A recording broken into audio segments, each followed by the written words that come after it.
గారు మాట్లాడుతున్నాను. ఇక్కడికి వచ్చిన మీడియా మిత్రులందరికీ పేరు పేరున అందరికీ దండాలు పెడుతున్నా. ఎందుకంటే ఇక్కడ మేము కెమెరాల ముందు ఎంత పర్ఫామ్ చేసినా ఫ్రమ్ ద ఫస్ట్ డే మీరందరూ మమ్మల్ని జనాల దగ్గరికి తీసుకుపోయే దాంట్లో చాలా అంటే చాలా పెద్ద పాత్ర పోషించిండ్రు. అందుకు మీ అందరికీ నేను జీవితాంతం రుణపడి ఉంటా. అండ్ ఇప్పుడు సినిమా గురించి అంతా వీళ్ళందరూ చెప్తూనే ఉన్నారు. ఏదో నేను ఉడతభక్తి సాయం మాత్రమే చేసినా కానీ కష్టం ఈయనది, ఫలితం అందరిది. చాలా కష్టపడినాడు సినిమా చేసేటప్పుడు. అంటే ఒక్కొక్క రోజు ఒక్కొక్కటి తలుసుకున్నా కూడా అది చెప్పుకోవడానికి మాటలు రావు, కళ్ళకెళ్ళి నీళ్లు గారుడు తప్ప. సో అంత మంచి కష్టం కూడా మాకు ఒక మెమొరీ లాగా ఉండిపోయింది. ముగ్గురితో స్టార్ట్ అయింది సినిమా. రాకేష్ గారు, అంజన్న, చరణ్ అన్న ముగ్గురితో స్టార్ట్ అయ్యి దాని తర్వాత వంశీ శేఖర్ అన్న వాళ్ళ హ్యాండ్ పడంగానే చాలా అంటే చాలా లక్కీగా ఫీల్ అయినాం మేము. ఆ తర్వాత శ్రీనివాస్ గౌడ్ గారు ఈ ప్యాటర్న్లకు రాగానే అసలు ఇంకా మా ఆనందానికి మా కష్టానికి ఇట్లాంటి కష్టాలు ఇంకా ఎన్నైనా ఎదుర్కోవచ్చు అనే ఒక భరోసా వచ్చింది. అంటే ఒక మంచి జరిగేటప్పుడు ప్రకృతి దానంతట అదే అన్ని క్రియేట్ చేసుకుంటుంది అన్నట్టు. ఈ సినిమా స్టార్ట్ చేసిన దగ్గర నుంచి చరణ్ అన్న అప్రోచ్ అయిన విధానం కావచ్చు, అంజీ అన్న దగ్గరకు వచ్చిన విధానం కావచ్చు, వంశీ శేఖర్ అన్న వాళ్ళు వచ్చిన విధానం కావచ్చు, సినిమా రిలీజ్ డేట్ ఫిక్స్ చేసుకున్నాం రిలీజ్ అవుతుందో కాదో అని చెప్పి డైలమాలో ఉన్నప్పుడు శ్రీనివాస్ గౌడ్ గారు ఒక దేవుళ్ళలాగా వచ్చి మేము రిలీజ్ చేస్తాము అని చెప్పి హామీ ఇచ్చిన విధానం కావచ్చు, మాకు చాలా అంటే చాలా ఇంకా అంటే మేము ఫ్యూచర్లో ఇంకా సినిమాలు చేస్తాం కావచ్చు, ఇంకా కష్టపడతాం కావచ్చు, కానీ ఈ సినిమా ఇచ్చినంత మెమొరీ కానీ ఈ సినిమా ఇచ్చినంత రిలేషన్స్ కానీ అంటే ఇవన్నీ మేము జీవితాంతం కాపాడుకుంటే మాకు అదే పెద్ద కోట్ల ఆస్తి అనుకుంటా. నేను ఈయన లైఫ్లోకి వచ్చేటప్పుడు సింగిల్ని, అంటే నాకు నిజంగా కూడా ఒక సర్కిల్ మెయింటైన్ చేయడం నాకు రాదు. నేను సింగిల్గానే ట్రావెల్ అయినా, సింగిల్గానే నా కెరియర్ నేను స్టార్ట్ చేసిన. ఈయన లైఫ్లోకి వచ్చిన తర్వాత ఈయన ఏదైతే క్రియేట్ చేసుకున్నాడో ఒక ఆ ఆర లైఫ్ లాంగ్ నేను ఈయనకు తోడుండి కాపాడుకుంటే అదే నాకు బిగ్ అచీవ్మెంట్ అనుకుంటా నేను. అందుకే ఈయనతో చాలాసార్లు నాకు ఇది సంపాదించుకోవాలి, అది చేసుకోవాలి, నేను ఇట్లా బతకాలనేది నాకు ఏం లేదండి. మీరు సంపాదించుకున్న వాటిని నేను కాపాడుకుంటే నా జన్మ ధన్యం అది అని చెప్పి. సో నిజంగా ఇంతమంది ఉండి ఏ సినిమా చేసినా మీరు ఎక్కడ అడుగు పెట్టినా మీరు ఎవరు చేయి పట్టుకున్నా వాళ్ళు నిజంగా ఒక ఫెవికల్ లెక్క మీతోని అతికిపోయి ఉంటారు.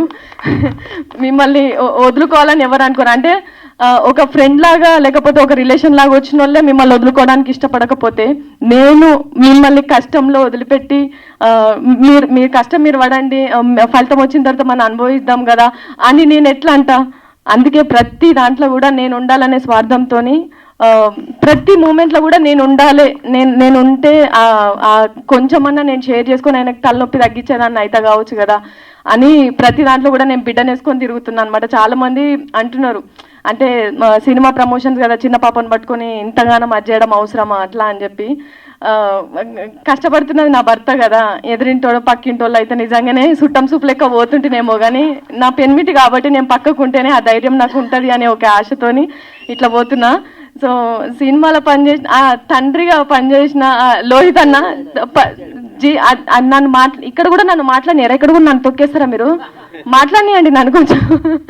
సో లోహిత్ అన్న కావచ్చు, మై మధు అన్న అండ్ లతక్క వీళ్ళందరి గురించి ఎంత చెప్పుకున్నా తక్కువే. అంటే లొకేషన్లోకి వెళ్ళిన తర్వాత ఈయనని చూసుకొని నేను చాలా రిలాక్స్గా కూర్చుంటుండే. ఎందుకంటే ఇక్కడ కూడా నేను కొంచెం జాగ్రత్తగా చూసుకోవాలా ఏమన్నా, అంటే మైండ్ ప్రెషర్ అనేది భార్యకే అర్థమవుతుంది, కొంచెం చుట్టూన్న వాళ్ళకంటే కూడా ఆ వైబ్ ఏందనేది తెలుస్తుంటుంది. నేను టెన్షన్ పడుతున్నాడా ఏంది అనేది ముఖం చూసినప్పుడు. కానీ నేను లొకేషన్లో ఉన్నప్పుడు కొంచెం రిలాక్స్గా ఉంటే, ఎందుకంటే నేను చూసుకున్న దానికంటే 100% వీళ్ళు చాలా అంటే చాలా కేరింగ్గా చూసుకుంటుండే. సో ఎస్పెషల్లీ అంజీ అన్న అండ్ చరణ్ అన్న మీరు ఈ సినిమాకు దొరికిన అదృష్టం అనుకుంటా నేను. ఎందుకంటే అన్నాని ఏ ముహూర్తంలో పిలిచిండో కానీ సొంత తమ్ముళ్ళని ఎట్లా చూసుకున్నారో అంతకంటే ఎక్కువ చూసుకున్నాడు. సో నీకు ఈ సినిమా వరకు మాత్రమే తమ్ముడు కాదు, జీవితాంతం తమ్ముడే. అన్నిటిని భరించాలి, అన్నిటిని తట్టుకోవాలి, ఏ రాత్రి ఫోన్ వచ్చినా ఎత్తాలి, ఏ రాత్రి మెసేజ్ పెట్టినా రిప్లై ఇవ్వాలి. సో అట్లుంటుంది మనతోని. Thank you so much. మళ్ళీ ఒకసారి నేను అంటే పేరున అందరు చెప్పిండ్రు కదా, మళ్ళీ నేను చెప్తే ఇప్పటికే లేట్ అయిపోయిందని చెప్పేసి మా ఆయన పక్కకుండి చేతులు కాళ్ళు కళ్ళు పిసుకుతుంటారు. So thank you so much అందరికీ. సార్ ఒక్క 5 minutes ఇక నేను మాట్లాడితే అయిపోయినట్టే. నిండా గాలి పీల్చుకొని సో హ్యాపీ. ఎక్కడి నుంచి మొదలు పెట్టాలి అని అంటే, ఈ సినిమా స్క్రిప్ట్ రాసుకున్నప్పటి నుంచి చెప్పాలి. దయచేసి మీడియా మిత్రులందరికీ రిక్వెస్ట్, నా కోసం ఒక 5 నిమిషాలు, ప్రసాద్ ల్యాబ్ వాళ్ళకు కూడా రిక్వెస్ట్. డైరెక్ట్గా నేను తీసుకునేది 9 minutes 10th minute తీయేస్తాను. So time start. ఈ సినిమా నేను కథ రాసుకున్నాను అనను. ఒక సినిమా నేను చేయాలి అనుకున్నప్పుడు ఒక స్నేహితుడి దగ్గరికి వెళ్ళి డిస్కషన్ చేస్తే తను ఇచ్చిన ఒక ఆలోచన, తను ఇంకో రకంగా మాట్లాడితే జరిగిన బాధ, అవమానం, దాని తర్వాత ఎట్టి పరిస్థితుల్లో ఈ సినిమా చేసి ఈ స్థాయి నుండి, ఈ స్టేజ్ నుంచి నేను నీతోనే మాట్లాడుతున్నా. నువ్వు ఉంటే ఈ స్టేజ్లో నాతో పాటు ఉండేవాడివి, నువ్వు లేవు. But I'm thanks. ఎందుకు అంటే, నువ్వు ఉంటే నీ కుటుంబం ఎంత ఆనందపడుతుందో తెలియదు, కానీ వాళ్ళందరికన్నా నేనే ఆనందపడతాను. నువ్వు లేవు, థ్యాంక్ యూ వెరీ మచ్. నువ్వు కూడా ఉన్నావు అనుకొని నీకు ఒక ప్లేస్నిచ్చి ఈ వేదిక మీద నుంచి థ్యాంక్స్ చెప్పుకుంటున్నా. ఒక రాయి ఇసిరి కొడితేనే, దెబ్బ తగిలితేనే, మళ్ళీ తిరిగి వస్తేనే ఒక చిన్న మరక ఏర్పడుతుంది. ఆ చూసే విధానంలో ఒకడిని చూపిస్తే పెయింట్ అంటాడు, ఒకడు చూపిస్తే మరక అంటాడు, ఇంకొకడు చూపిస్తే అబ్బా ఏం గట్టిగా ఇసిరి కొట్టాడురా దాంతో అంత తగిలిందంటారు. అంత బలంగా నువ్వు నాకు మాట్లాడబట్టే అంత కసిగా పెరిగి నేను ఈరోజు ఈ స్టేజ్ మీద ఉన్నాను. Thank you very much. ఆ తర్వాత ఈ స్క్రిప్ట్ పట్టుకొని నేను తిరగని చోటు లేదు, వెళ్ళని చోటు లేదు, వెళ్తే రాజకీయ కథ అన్నారు, వెళ్తే నువ్వు హీరో ఏంటి అన్నారు. దానికన్నా ముందు ఇంకో కొంతమంది హీరోలకు చెప్పాను, దగ్గరికి కూడా రానిలేదు, అది వేరే విషయం. నా దైవ సమానమైన నా అన్న, నా వదిన రాఘవన్న, పుష్ప వదిన, వాళ్ళు లేకపోతే ఈ సినిమా లేదు, నేను ఇక్కడ ఉండి ఇంతమందిని సంపాదించుకునేవని కాదు. నిజంగా చెప్తున్నాను. ఒక కుటుంబానికి ఒక పెద్ద ఉంటేనే అదంతా ఒక కుటుంబం ఒక నావలో ప్రయాణం చేస్తుంటుంది. నాకు నా పెద్ద, నా ఎమోషన్ నా అన్న రాఘవన్న. Thank you రాఘవన్న. ఈ వేదిక మీద నుంచి నేను నీకు థ్యాంక్స్ చెప్పను, ఎందుకంటే మా వదినమ్మ ప్రతి క్షణం, మా అమ్మ ఎన్ని పూజలు చేసిందో మా వదినమ్మ నా కోసం అది పూజలు చేసింది. మా రాఘవన్న, మా వదిన పుష్ప వదిన అన్ని పూజలు చేసింది. మా అమ్మ కన్నా ఎక్కువ నన్ను ఇష్టపడుతూ ఉంటుంది. Thank you very much. ఆ తర్వాత నా కుటుంబ సభ్యులకి థ్యాంక్స్ చెప్పాలి. మా అమ్మ, నేను మిమిక్రీ చేస్తానంటే ఏ రోజు ఏమనలేదు. అందరూ సాఫ్ట్వేర్ అవుతున్నారు, నువ్వెప్పుడు అవుతావు అని అడగలేదు. అందరిలాగా లగ్జరీగా ఏదో చేయాలని అడగలేదు. కానీ కళాకారుడు అయ్యావు, కళాకారుడిగా ఆ పేరు మాత్రం ఎప్పుడు నీకు అలానే ఉండాలి, ఆ పేరుకి ఎప్పుడు మరకొద్దు, అంటవద్దు అనేది నేను ఇప్పటికి కాదమ్మా, ఎప్పటికి ప్రామిస్ చేస్తున్నా. నీ రాకేష్ ఎప్పుడు ఇలానే ఉంటాడు, రాకేష్లానే. నా కుటుంబంలో నా నాన్న అయినా, తమ్ముడైనా, నాకు మా తమ్ముడు Sai, thank you very much. మా వదిన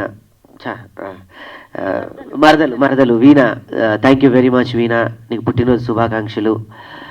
ఆ టైం కూడా ఇవ్వలేకపోయాం. దాని తర్వాత మా కుటుంబంలో వచ్చిన బంగారు తల్లి నక్షత్ర, ఆ తర్వాత నా జీవితంలోకి వచ్చి నన్ను ఈరోజు ఇక్కడ నిలబెట్టిందని చెప్పడానికి ఏమాత్రం ఆశ్చర్యం లేదు. ఇక్కడ మొక్కితే బాగుంది, 4 గోడల మధ్య కాళ్ళు మొక్కుతాను, అది వేరే విషయం. సుజాత, తను నిలబెట్టిన విధానం ఈరోజు ఇక్కడ ఉన్నాను. దాని తర్వాత తను వచ్చి నాకు ధైర్యాన్ని ఇస్తే నా కూతురు వచ్చి నాకు సక్సెస్ ఇచ్చింది. దట్ ఈస్ నా కూతురు ఖ్యాతి. తన పేరు పెట్టిన ఖ్యాతి అయితే నాకు ఖ్యాతిని తీసుకొచ్చింది. Thank you very much. ఇంకా టెక్నీషియన్స్ చెప్పాలి. మా శేఖర్ అన్న, వంశీ అన్నకి పాదాభివందనాలు. యువి మీడియా వాళ్ళకి thank you very much. Venkatanna and hash media నన్ను ఎప్పుడు వెన్నంటి పెట్టుకొని మా మనోజ్ అన్న, హ్యాష్ మీడియా వారికి ఎంత థ్యాంక్స్ చెప్పినా, ఎందుకంటే మనం ఇక్కడ ఎంత చేస్తున్నా కూడా ప్రపంచానికి తెలియాలి, ప్రపంచాన్ని దగ్గరికి తీసుకెళ్ళాలి. సో మనోజ్ అన్న, హ్యాష్ మీడియా మనోజ్ అన్నకి అండ్ యువి మీడియా వెంకటన్నకి థ్యాంక్ యూ వెరీ మచ్. నాకు ఇంత చక్కటి డిజైన్స్ ఇచ్చినటువంటి సుధీర్ అన్న, నేను పడుకొని ఇయ్యకుండా ఎన్నోసార్లు ఇబ్బంది పెట్టా. సుధీర్ అన్న, థ్యాంక్ యూ వెరీ మచ్. ఇంత అద్భుతంగా మమ్మల్ని పోర్ట్రేట్ చేసావు, ఇంత గొప్పగా నాకు కల్ట్ ఇచ్చావు, నాకు ఏ మట్టి కల్ట్ కావాలో అది ఇచ్చావు. Thank you very much. So ఇంకొక టెక్నీషియన్ గురించి చెప్పాలి. ఎప్పుడు అతను టెక్నీషియన్ అనాలా, అన్న అనాలా, ఏమనాలో కూడా తెలీదు, దేవుడు అంట నాకైతే. మా చరణ్ అన్న, థ్యాంక్ యూ వెరీ మచ్ అన్న. తప్పదు, భరించాలి. ఇకపోతే ఈ సినిమా అందరు నాది అన్న, నాది కానే కాదు. ఈ పదానికి దీనికి ఒక పేరు హ్యూమరాజులుగా జాయిన్ చేసుకుంటే మీకు శక్తి వస్తుంది, బలం వస్తుంది అన్నట్టుగా కొన్ని నేను నాకు పాజిటివ్గా అనిపించినప్పుడు కూర్చున్నప్పుడు నన్ను ఈ స్థాయిలో నిలబెట్టి ఈ అందరి ముందు నన్ను తలెత్తుకునేలా చేసిన వ్యక్తి గరుడవేగ అంజన్న. అందుకే గరుడవేగ మేకింగ్స్ అని పెట్టుకున్నాను. ఆ మేకింగ్సే నన్ను ఈరోజు కింగ్ చేసి ఇక్కడ నిలబెట్టింది. థ్యాంక్ యూ వెరీ మచ్ అన్న. నీకు నేను థ్యాంక్స్ చెప్పను, ఎందుకంటే థ్యాంక్స్ అంటే ఒక దాంతో పోయేది. నెక్స్ట్ మన సినిమా ఉంది, సారీ చెప్పకూడదు కదా, అది వేరే సందర్భంలో చెప్తాను. ఇక్కడతో అయ్యేది కాదు. త్వరలో ఈ నెలలోనే ఇంకో సినిమా నెక్స్ట్ వెంటనే ప్రకటిస్తున్నాను మీ మీడియా మిత్రుల సహాయ సహకారాలతో. మా వదినమ్మ పార్వతమ్మకి థ్యాంక్స్, ఎందుకంటే నిన్ను ప్రతి క్షణం ఈ సినిమాకి ఎవరైనా బ్లడ్ పెట్టారంటే ఆయనే పెట్టారు. అంటే ముక్కులోంచి బ్లడ్ వచ్చేది పాపం. సారీ అన్న. మా పార్వతమ్మకి థ్యాంక్స్. మా లోహిత్ అన్నకి, ఆయన నాకు ఈ సినిమాతో సొంత తండ్రి అయిపోయాడు, ఇంకా అంతకన్నా ఏం చెప్పలేను. మై మధు అన్న, ఈ సినిమాతో నాకు ఒక గట్టి వాదన లాంటి ఒక బలమైన ఇది దొరికింది. నా స్నేహితులు, నా బైరన్న కానీ మిత్రులు, మా అమ్మగా చేసిన కీర్తిలత గారు కానివ్వండి, అసలు వాళ్ళకి నేను ఏమి ఇవ్వాలి, ఏమి ఇవ్వగలను అనేది కూడా నేను చెప్పలేను. డబ్బులు ఇస్తే ఆ క్షణం అయిపోతుంది, ప్రేమిస్తే దాన్ని ఎంతవరకు తీసుకెళ్తామో తెలియదు, కానీ రుణపడి ఉంటాను మాత్రం నేను డెఫినెట్గా చెప్పగలను. అమ్మ మీకు కూడా thank you very much. And Venkatanna, and నీకు చందన్న, మా వీరబాబుకి అన్న, చిరంజన్ గారు. త్వరలో ఈ సినిమా ఇక్కడితో అయిపోవట్లేదని ఒక బాధ. ఒక సినిమాతో ప్రయాణం స్టార్ట్ చేస్తే ఇది సక్సెస్ మీట్ కాదు, ఈ సినిమాకి నాకు ఒక బంధం దూరం అవుతుంది అని ఒక చిన్న బాధ. ఒక బిడ్డని పెంచి పోషించి ఇది బయటికి వెళ్తుంది రేపు ఆహా ద్వారా ప్రపంచవ్యాప్తంగా. దీంతో నేను 2 సంవత్సరాలు జర్నీ చేశా ఈ సినిమాతో. పడుకున్న ఈ సినిమానే, లేస్తే ఈ సినిమానే, మంచినీళ్ళు అయినా తిన్నా పడుకున్నా ఈ సినిమా తప్ప నాకు ఇంకేమీ లేదు. ఈ సినిమా కోసమే నేను బయటకు వచ్చాను. ఒక అద్భుతమైన కోడిలాగా నన్ను పిల్లలు ఎలా పోషిస్తారో అలా మా జబర్దస్త్ మమ్మల్ని పోషిస్తూ ఉంటుంది. దాని నుంచి వచ్చాం, ఒక వలయం నుంచి. ఏమైపోతామో తెలీదు. రేపటితో ఈ సినిమా, నా పెన్ను పేపరు సో ఆహాతో రేపు ఒక ప్రమోషన్ సాంగ్తో మళ్ళీ మేము ఈ జర్నీ స్టార్ట్ చేస్తాం. అంత అద్భుతమైన పాట ఇచ్చాడు నాకు చరణ్ అన్న. Thank you very much. రేపు ఆహాతో మళ్ళీ స్టార్ట్ చేస్తాను ప్రచారం. ఈ సినిమా ఇంకా అయిపోలేదు. ఈ సినిమాకి ఆ రోజు చెప్పాను ప్రెస్ మీట్లో, అవార్డు తీసుకొచ్చేదాకా పడుకోనని. ఈ సినిమాకి అవార్డు వస్తుంది, గొప్ప పండగ చేసుకుంటాం. Thank you very much. Already వచ్చినట్టే అవార్డు, కానీ ఇంకో గొప్ప అవార్డు ఏంటంటే రేపు ఎల్లుండిలో బంజారా దగ్గర నుంచి ద బెస్ట్ బంజారీ అవార్డ్స్ మనకి రాబోతుంది. అక్కడి నుంచి ఇంతవరకు అవార్డు ఎవరు వాళ్ళు తలుచు, అంటే అవార్డు అంటే ఒకళ్ళు ఇస్తే కాదు, వచ్చేది కాదు, దీనికి ఇవ్వాలిరా మనం, ఇవ్వకపోతే మనం ఎందుకు అనే స్థాయి నుంచి వాళ్ళు నాకు బంజారీ వాళ్ళు 2024 ద బెస్ట్ అవార్డు ఇవ్వబోతున్నారు. దీన్ని రేపు నేను నేషనల్ అవార్డు దాకా తీసుకెళ్ళి ప్రయాణం చేస్తాను. డెఫినెట్గా చెప్తున్నాను, పత్రికా ముఖంగా పార్ట్ 2 కూడా ఉంటుంది డెఫినెట్గా. ఎందుకంటే నా పెన్ను నా పేపర్ ఆపడం నాకు ఇష్టం లేదు. ఈ సినిమాని నేను కంటిన్యూ చేస్తూనే ఉంటా. నెక్స్ట్ రేపటి సినిమా కూడా అనౌన్స్మెంట్ చేద్దాం అనుకున్నాం, కానీ సమయం లేదు కాబట్టి ఒక మంచి సందర్భంలో చెప్తాను. మళ్ళీ ఇదే టీం రిపీట్ అవుతుంది సక్సెస్కి. ఇదే టీం మళ్ళీ మీ ముందుకు వస్తాం ఒక మంచి టైటిల్తో, ఒక మంచి సినిమాతో. మళ్ళీ మీ అందరి ఆశీర్వాదాలతో డెఫినెట్లీ హిట్ కొడతాం. Thank you very much. So happy. Media మిత్రులందరికీ నేను వచ్చి మీ అందరికీ థ్యాంక్స్ చెప్పుకుంటాను. మీ అందరికీ నేను కృతజ్ఞత చెప్పుకుంటాను. Thank you very much. Thank you.